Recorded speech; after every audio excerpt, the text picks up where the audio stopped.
I was hoping to get this in one take, but I made a mistake. So here goes the second take on this record, but it's going to be the last take. So if I make a mistake, I apologize. Just want to try to cut 2 or 3 videos tonight as I count down my fancy playlist of April 23rd, 1990. How you doing? It's Mr. DJ. Got a jam. We're throwing down, baby. Some of that hip hop new Jack Swing.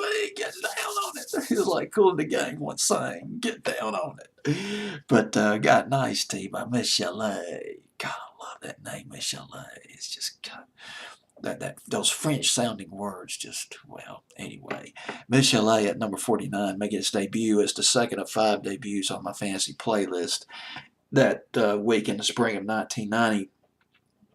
This album, I forgot the name of the album. I wrote it down, but I'm waiting all through my chicken scratch. I can't find the name of the album. Her debut album, though, was executive produced by Eazy-E, and the producer, of course, was Dr. Dre. Dr. Dre. Though I didn't know Dr. Dre was rocking out this early.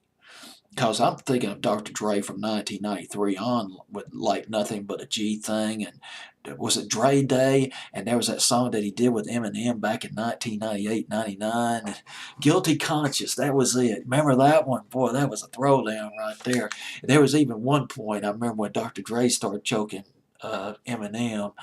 Uh, just play acting. Dr. Dre actually discovered Eminem. But let's go back to Michel'le. Michel'le grew up poor. Her parents lived from paycheck to paycheck, but she got a break when she was 16 years old. She had a nice singing voice. Um, she got a call. This is on a whim.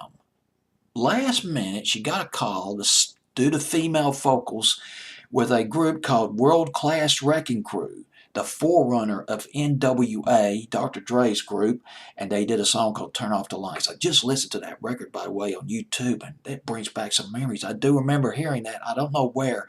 Probably on BET, maybe Video Vibrations on BET. God, I remember Video Vibrations back in the day. Had that guy on there, the announcer who talked like Barry White, very slow and laid back. And here is World Class Wrecking Crew with Como D. All right, I'm getting silly.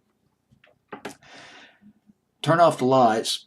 Well, what happened was she was called to do this thing at the last minute. The other female singer, the main female singer, Mona Lisa, she couldn't show up. There was a delay. Well, after this record, she started going out. Michel'le started going out with Dr. Dre. Now, at that point, she was just Dr. Dre's girlfriend. That's it. I mean, not really a singer or a star, but Eazy-E approached Michel'le. How would you like to sign with my record label? Ruthless Records. Hooked up with Dr. Dre and produced this album, No More Lies, the big hit off of that. She put on some powerful vocals too. I do remember vividly on that song. And then Nicety came out after that. No More Lies went to number 7 on Billboard's Hot 100.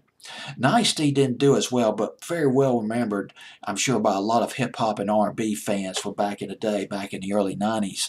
And Michel'le, she hooked up big time with Dr. Dre, had a son with him. That's right. Gave birth to a son named Marcel in 1991. But things got sour with Dr. Dre as Michel'le had said that Dr. Dre had physically abused her and hit her a couple of times in the eye.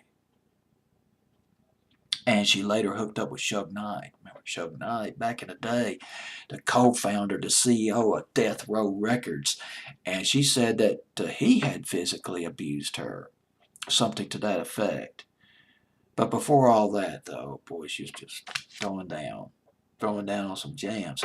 Singing, basically, she had a high-pitched voice, sort of, in some of her records. And I read that she accomplished that by singing from her diaphragm as opposed to her larynx. Well, we got Michel'le. I just looking over my notes, see if there's anything that I missed about Michel'le. I think I covered all the basics. Well, that's it. Michel'le with Nicety at number 49 on my fancy playlist, April the 23rd, 1990.